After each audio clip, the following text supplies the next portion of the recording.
தென்பழனி மலை மேலே தண்டபாணி கோலத்திலே கண்குளிர கண்டு விட்டால் போதுமே என்றும் கருத்தில் உந்தன் அருள் வடிவம் தோன்றுமே.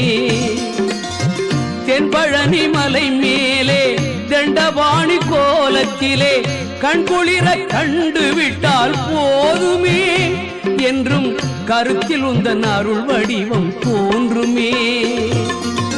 உள்ளத்திலே நீ இருக்க உன்னை நம்பி நான் இருக்க வெள்ளிமலையான் மகனே வேலையா என் வாழ்வு வளம் காண கடைக்கண் பாறையா கடைக்கண் பாறையா.